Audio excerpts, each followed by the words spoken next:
Assalamualaikum warahmatullahi wabarakatuh. Halo semuanya, perkenalkan aku Anastasia Madani Hasibuan NIM 424121003 dari kelas PSKM 24A. Jadi di sini aku bakal bawain materi tentang pengantar pendidikan Pancasila. Jadi yang pertama yaitu mata kuliah pendidikan Pancasila. Mata kuliah pendidikan Pancasila merupakan salah satu komponen penting dalam pendidikan tinggi yang bertujuan untuk menanamkan nilai-nilai Pancasila sebagai dasar negara, ideologi nasional, dan pandangan hidup bangsa. Melalui mata kuliah ini, mahasiswa dibentuk agar memiliki kesadaran berbangsa dan bernegara serta mampu menerapkan nilai-nilai Pancasila dalam kehidupan bermasyarakat, berbangsa, dan bernegara. Kemudian di sini ada dinamika dan tantangan pendidikan Pancasila. Dinamikanya yaitu satu, pemanfaatan teknologi digital atau penggunaan media digital, platform online, dan konten kreatif untuk menarik minat mahasiswa. Yang kedua, penyesuaian dengan isu global. Pancasila dikaitkan dengan tema-tema modern seperti HAM, demokrasi, lingkungan, dan keadilan sosial. Yang ketiga, peran aktif mahasiswa. Jadi mahasiswa tidak hanya menjadi penerima nilai, tetapi juga penggerak penerapan nilai-nilai Pancasila dalam kehidupan kampus. Adapun tantangannya yaitu satu, menurunnya pemahaman nilai Pancasila. Banyak generasi muda yang kurang mengenal makna dan relevansi Pancasila dalam kehidupan sehari-hari. Kemudian yang kedua, krisis moral dan etika sosial. Meningkatnya perilaku koruptif, intoleransi, dan individualisme yang bertentangan dengan nilai Pancasila. Kemudian yang ketiga, pengaruh globalisasi dan media sosial. Jadi maksudnya budaya luar tanpa filter dapat menggeser nilai-nilai kebangsaan dari karakter bangsa. Mengapa mata kuliah pendidikan Pancasila penting? Jadi, mata kuliah pendidikan Pancasila ini penting karena satu, untuk membentuk karakter dan moral mahasiswa. Pendidikan Pancasila membantu membangun nilai moral, etika, dan kepribadian yang sesuai dengan jati diri bangsa sehingga mampu menghasilkan mahasiswa yang memiliki integritas dalam bertindak.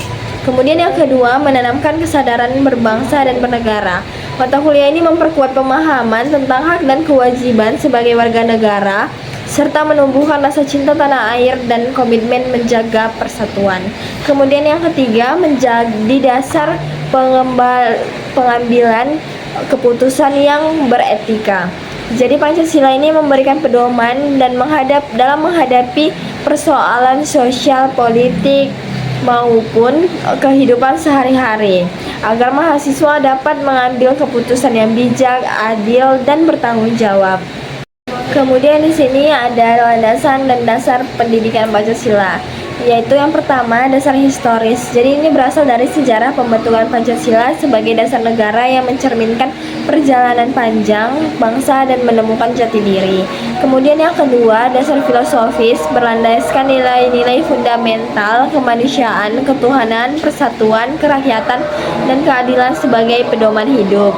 Kemudian ada tiga, dasar sosiokultural. Jadi nilai Pancasila ini lahir dari budaya, adat, dan karakter masyarakat Indonesia yang majemuk. Kemudian yang keempat, dasar yuridis, dikuatkan oleh konstitusi dan peraturan perundang-undangan, menjadikan Pancasila sebagai dasar hukum tertinggi. Kemudian di sini ada kerangka konseptual pendidikan Pancasila. Kerangka ini menjelaskan konsep, tujuan, metode, dan pendekatan pembelajaran Pancasila. Fokusnya adalah penguatan sikap, pemahaman, dan kemampuan menerapkan nilai-nilai Pancasila dalam kehidupan sehari-hari. Adapun visi dan misi pendidikan Pancasila, yaitu yang pertama, visinya satu, membentuk mahasiswa yang berkarakter Pancasila.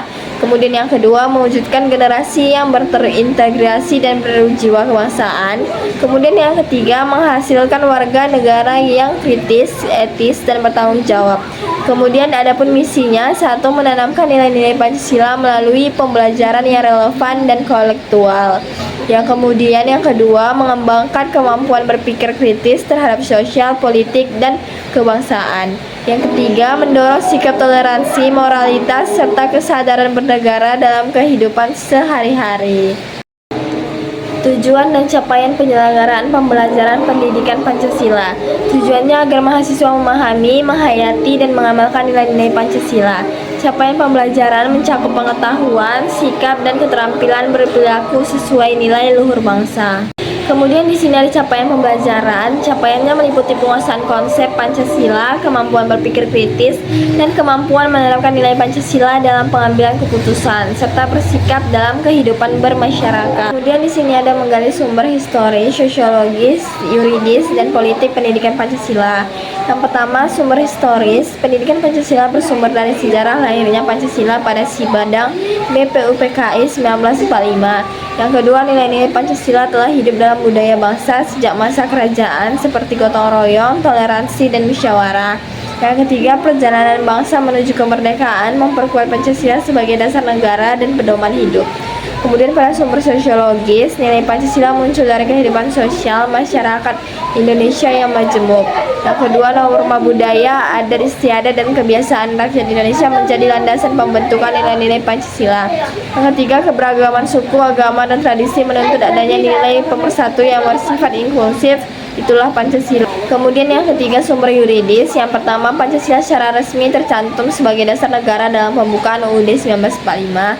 Yang kedua, pendidikan Pancasila memiliki landasan hukum dalam Undang-Undang Sistem Pendidikan Pancasila Nasional UU Nomor 20 Tahun 2003. Yang ketiga, berbagai regulasi pendidikan mewajibkan pengajaran Pancasila di sekolah dan perguruan tinggi. Yang keempat, sumber politik. Pancasila menjadi ideologi politik bangsa yang mengarahkan tujuan negara. Dalam praktik politik, Pancasila menjadi pedoman dalam demokrasi, pemerintahan, dan kebijakan publik. Kemudian yang ketiga, pendidikan Pancasila diperlukan untuk memastikan generasi muda memahami ideologi negara agar tidak mudah terpengaruh ideologi yang bertentangan. Kemudian di sini ada ruang lingkup materi. Materinya mencakup sejarah Pancasila, nilai dasar, fungsi Pancasila dalam kehidupan kenegaraan, serta penerapan nilai Pancasila di era modern. Kemudian ada pun kesimpulan yang dapat saya ambil, yaitu pendidikan Pancasila penting sebagai dasar pembentukan karakter dan pemahaman mahasiswa tentang nilai-nilai dasar negara dengan landasan historis, filosofis, sosiokultural, dan yuridis. Pendidikan ini membantu mahasiswa menghayati Pancasila sebagai pedoman bersikap dan berperilaku. Pembelajaran Pancasila memiliki tujuan yang jelas, capaian terukur, serta lingkup materi yang relevan untuk menghadapi tantangan zaman dan memperkuat identitas kebangsaan. Oke teman-teman, sampai sini saja yang dapat saya sampaikan tentang materi pengantar pendidikan Pancasila. Saya mohon maaf jika ada kata yang salah. Saya akhiri dengan Assalamualaikum warahmatullahi wabarakatuh. Bye-bye semuanya.